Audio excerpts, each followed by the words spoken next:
1990 का दौर आते आते जम्मू कश्मीर में आतंकवादियों ने अपना अड्डा और मजबूत कर लिया था। हालात इतने बदतर हो चुके थे कि कश्मीरी पंडितों को टारगेट किलिंग के तहत जम्मू कश्मीर की घाटी छोड़ने के लिए मजबूर किया जा रहा था। यहां तक कि हालात इस कदर बिगड़ चुके थे और आतंकवादी इस कदर हावी हो गए थे कि साल 1993 में उन्होंने जम्मू कश्मीर में जो हिंदू श्रद्धालु अमरनाथ की यात्रा के लिए जाते थे, उस अमरनाथ की यात्रा के लिए भी आतंकवादियों ने धमकी दे दी। आतंकवादियों ने कहा कि अगर कोई भी हिंदू श्रद्धालु अमरनाथ की यात्रा पर आएगा तो वो जम्मू कश्मीर से वापस लौटकर नहीं जा पाएगा। जाहिर सी बात है कि उन दिनों देश की जो सुरक्षा व्यवस्था थी वो इतनी मजबूत नहीं थी और खास तौर पर जम्मू कश्मीर में जो तुष्टीकरण की राजनीति चल रही थी, उस तुष्टीकरण की राजनीति में कश्मीरी पंडितों का नरसंहार किया जा रहा था, लेकिन उनका सुध लेने वाला कोई भी नेता देश में मौजूद नहीं था। तब राज्य से लेकर केंद्र तक तमाम सरकारें अपने हाथ सकोल कर बैठी हुआ करती थी। लेकिन जब आतंकवादियों ने अमरनाथ यात्रियों को लेकर यह धमकी दी, तो तब महाराष्ट्र का एक नेता सामने आया। महाराष्ट्र के इस नेता ने उन दिनों सिर्फ एक बयान दिया था, चंद शब्दों का एक स्टेटमेंट, और इस पूरे एक बयान ने ना सिर्फ जम्मू कश्मीर के उन खतरनाक आतंकवादियों की बोलती बंद कर दी, बल्कि पूरे देश में उन दिनों जो एक इस्लामिक कट्टरपंथी विचारधारा को बढ़ावा देने की एक नियत से काम किया जा रहा था, उस नियत को भी इस एक नेता ने ध्वस्त कर दिया अपने सिर्फ एक बयान से। महाराष्ट्र के इस नेता ने कहा कि अगर आप अमरनाथ यात्रा पर जाने वाले भारतीय हिंदू श्रद्धालुओं को लेकर ये धमकी दे रहे हैं कि वो जम्मू कश्मीर से वापस नहीं लौटेंगे, तो आतंकवादियों ये भी सुन लो कि हज यात्रा जाने वाली 99% फ्लाइट्स मुंबई से होकर गुजरती हैं, और अगर एक भी अमरनाथ यात्री पर कोई भी खरोच भी आती है तो हज यात्रा जाने वाला कोई भी वापस लौटकर नहीं आ पाएगा। इस बयान के बाद ना सिर्फ घाटी के आतंकी बल्कि पूरी दुनिया भर में हिंदुओं की एक ताकत का अंदाजा लगाया गया था। बयान देने वाला साल 1993 में हिंदू हृदय सम्राट श्री बाला साहेब ठाकरे के नाम से जाना जाने लगा। जाहिर सी बात थी कि इस कदर हिंदुओं की जो उस वक्त पैरवी की थी बाला साहब ठाकरे ने, जो हिंदुओं की वकालत की थी, इस वकालत ने बाला साहब ठाकरे को इन दिनों हिंदुओं का एक बहुत बड़ा नेता खास तौर पर महाराष्ट्र में बना दिया। इससे पहले 90 के दौर में RSS, VHP, Bharatiya Janata party भी उभर रही थी, लेकिन महाराष्ट्र में ऐसा कोई नेता नहीं मिल पा रहा था। तब बाला साहब ठाकरे की इस चुनौती ने ना सिर्फ उन दिनों आतंकवादियों की बोलती बंद की थी, बल्कि देश में हिंदुत्व की राजनीति का झंडा गाड़ा था। आज 2025 के इस दौर में मैं आपको वो 93 की जम्मू कश्मीर में कश्मीरों पंडितों के खिलाफ होने वाली आतंकवादी घटनाओं की और बाला साहब ठाकरे की ये कहानी क्यों सुना रहा हूं? क्योंकि एक वीडियो सोशल मीडिया पर वायरल हो रहा है और ये वीडियो बाला साहब ठाकरे के बेटे उद्धव ठाकरे का है। उद्धव ठाकरे एक मंच पर बैठे हुए हैं। मंच पर एक मुस्लिम महिला खड़े होकर माइक उठाकर भाषण दे रही है और इस भाषण में वो कहती है कि टीवी पर रामायण नहीं दिखाना चाहिए, टीवी पर रामायण बंद कर संविधान दिखाना चाहिए ताकि देश का जो हाल है वो बेहतर हो सके, नहीं तो देश के भीतर नेपाल वाली स्थिति नजर आएगी। और जब ये वीडियो सोशल मीडिया पर वायरल हुआ तो नीचे लोगों ने जो कमेंट्स किए, मुझे लगता है उन कमेंट्स को पढ़कर उद्धव ठाकरे को शर्म आनी चाहिए। लोगों ने पूछा कि क्या मंच पर बैठा हुआ ये व्यक्ति बाला साहब ठाकरे हिंदू हृदय सम्राट का बेटा है, जो रामायण का अपमान अपने कानों से सुन रहा है, बल्कि उस अपमान में अपनी भागीदारी भी निभा रहा है। इस देश में हिंदुओं की वकालत करने वाले नेताओं की जो तादाद थी पहले बहुत कम हुआ करती थी, क्योंकि आजादी से पहले और आजादी के बाद जो भारत की विचारधारा थी उन दिनों सरकारों की, वो विचारधारा मुस्लिमों को लेकर इतनी ज्यादा सॉफ्ट होती गई कि उन्होंने देश की बहुसंख्यक आबादी को एक गुनाहगार के तौर पर ट्रीट करना शुरू कर दिया। देश की बहुसंख्यक आबादी को इस तरह ट्रीट किया जाने लगा मानो इन्होंने देश की आजादी में अपनी हिस्सेदारी निभाकर इस देश को आजाद कराकर कोई गुनाह कर दिया हो। और मुस्लिमों को दामाद की तरह इस देश में ट्रीट किया जाने लगा, अपने मेहमान की तरह ट्रीट किया जाने लगा। तब हिंदुओं की आवाज उठाने वाला कोई नहीं हुआ करता था। लेकिन बाला साहब ठाकरे की पूरी लेगेसी को, बाला साहब ठाकरे की पूरी सियासी विरासत को उद्धव ठाकरे ने पानी में डुबो कर रख दिया।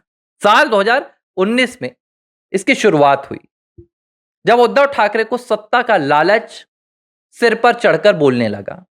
उन्होंने एनडीए से अपना साथ छोड़ा और कांग्रेस के साथ उन्होंने हाथ मिला लिया।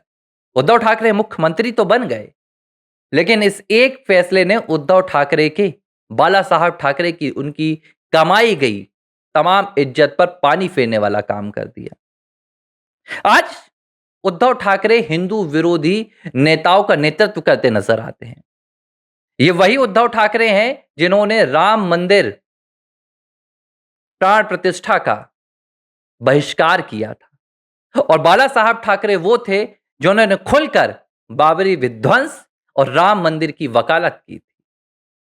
और एक और सवाल, ये जो लोग, उद्धव ठाकरे बस नहीं है, ऐसे उद्धव ठाकरे जैसे बहुत से नेता हैं, बहुत से लोग हैं जो इस बात की वकालत करते हैं कि हिंदू धर्म ग्रंथों को बंद कर देना चाहिए, संविधान को ही सर्वोच्च ग्रंथ मानना चाहिए। लेकिन जब इस देश के दूसरे धर्म के अनुयायियों से ही यही बात कहने की बारी आती है तो इनकी बोलती बंद हो जाती है, ये चुप हो जाते हैं, इनके जुबान सिल जाती है। ये बात जो इस महिला ने कही वीडियो में कि रामायण को बंद कर संविधान टीवी पर चलाना चाहिए, मैं भी इसका पक्षधर हूं। हमें कोई जरूरत नहीं है कि हम टीवी पर रामायण देखें, लेकिन हां, अगर टीवी पर रामायण चलेगी तो फिर हर जगह, टीवी पर संविधान चलेगा तो फिर हर जगह संविधान चलना चाहिए। हम अपने धर्म को, हम अपने देवी देवताओं को, हम अपने ईश्वर को हृदय में भी रखकर पूछ सकते हैं, लेकिन फिर मस्जिदों में जो 5 बार दिन से आवाज आती है, जो स्पीकर लगाकर सुनाया जाता है कि एक अल्लाह है और अल्लाह के अलावा कोई नहीं है, तो फिर उन मस्जिदों से भी संविधान के अनुच्छेदों को सुनना चाहिए। गिरजाघरों में भी बाइबल की जगह लोगों को संविधान पढ़ाना चाहिए और कुरान की जगह भी मस्जिदों में संविधान की किताबें बांटनी चाहिए कि कुरान को छोड़ो और संविधान पढ़ो। संविधान पढ़ोगे तो राष्ट्रवादी मुसलमान बनोगे। कुरान पढ़कर तुम क्या बनते हो वो हम नहीं जानते, वो देश जानता है। इस तरह की बातें ये क्यों नहीं कहते हैं? हां, हिंदू धर्म ग्रंथों की बारी आती है तो इनके लिए संविधान सर्वोच्च हो जाता है, लेकिन अगर इनसे कह दिया जाए कि वंदे मातरम कहना है तो इनको कुरान याद आ जाता है, इनको इस्लाम याद आ जाता है, इनको अपना दीन याद आ जाता है। क्यों भाई? वंदे मातरम के वक्त ये क्यों हालात हो जाते हैं कि संविधान पीछे और कुरान आगे आ जाता है, लेकिन रामायण की तरह जब रामायण की बारी आती है, गीता की बारी आती है, पुराण की बारी आती है, तो इन्हें संविधान आगे रखना है और रामायण पीछे रखना है। ये इनका दोगलापन है, ये इनका दोहरा चेहरा है, जिसमें इस देश के बहुसंख्यक वर्ग को, दुनिया में ऐसा कहीं नहीं हो रहा है। 56 मुस्लिम देश हैं, लेकिन किसी भी मुस्लिम देश में मुस्लिम प्रताड़ित नहीं होता, लेकिन ये भारत है। भारत में हिंदू प्रताड़ित होता है, अल्पसंख्यक के द्वारा प्रताड़ित होता है, अपने अधिकारों की लड़ाई लड़ने के लिए प्रताड़ित होता है। ये विपक्ष के उन नेताओं की वजह से जो सत्ता के लालच में तुष्टीकरण की राजनीति में पूरी तरह से डूब गए। अरे भाई, आपको संविधान पढ़ाना है तो मदरसों में पढ़ाओ संविधान, हम भी गुरुकुलों में पढ़ाएंगे। हमारा तो धर्म ही कहता है कि जब धर्म और राष्ट्र में चुनने की बारी आए तो सबसे पहले राष्ट्र चुनना। जब भगवान श्री राम, अब जिस रामायण की बात कर रही है ना ये मुस्लिम महिला उद्धव ठाकरे के मंच से, इनको मैं थोड़ी सी सीख दे देता हूं। जब भगवान श्री राम अयोध्या से वनवास के लिए जा रहे थे तो उन्होंने अपना सब कुछ त्याग दिया, महल त्याग दिया, अपने शरीर में पहने गए पूरे आभूषण त्याग दिए, राजशाही त्याग दी, लेकिन 2 चीजें वो अपने साथ वनवास में ले गए थे, एक अपना शस्त्र और दूसरा अयोध्या की माटी, क्योंकि राष्ट्र की भावना हमेशा से सनातन में सर्वोपरि रही है। लेकिन यह बात इन्हें समझ में नहीं आएगी। जब इनके लिए राष्ट्र और मजहब में फैसले की बारी आती है तो राष्ट्र ये दूर कर देते हैं, मजहब पहले चुनते हैं, और उसी की वजह है कि पहलगाम के लिए इनके आंसू बहे हों या नहीं बहे हों, लेकिन फिलिस्तीन के लिए इन्होंने हर बार रोया है। ये बात उद्धव ठाकरे नहीं समझा पाएंगे, ये बात राहुल नहीं समझा पाएंगे, अखिलेश तेजस्वी यादव नहीं समझा पाएंगे, लेकिन आपको समझनी होगी, राष्ट्र को समझनी होगी कि धर्म की आड़ में सनातन को दबाने की, संविधान को मुखौटा बनाकर कोशिश ना की जाए। हमारे लिए संविधान भी सर्वोपरि है, हमारे लिए रामायण भी सर्वोपरि है, क्योंकि यही रामायण, यही गीता हमें यह बताता है कि आपको राष्ट्र सर्वोपरि रखना है, आपको चयन क्या करना है। हम जय श्री राम भी बोलते हैं, हम जय हिंद भी उसी भावना के साथ बोलते हैं। हम दोनों में भेद नहीं करते। हमारे लिए ये जो ज़मीन है, ये ज़मीन का टुकड़ा नहीं होती। हम इस ज़मीन को भी मातृभूमि की तरह पूजते हैं। ये भारत है, ये भारत की संस्कृति है। ये सिर्फ सनातन की संस्कृति नहीं है, ये भारत की संस्कृति है।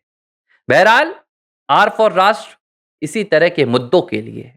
हम यहाँ पर चर्चा करने आते हैं, तो हम सिर्फ आपको और अपना समय ज़ाया करने नहीं आते हैं। एक संदेश लेकर आते हैं कि हर मुद्दे से एक संदेश निकले, और आज का संदेश यही है कि राष्ट्र सर्वोपरि होना चाहिए, राष्ट्र सर्वोपरि था और राष्ट्र सर्वोपरि रहेगा।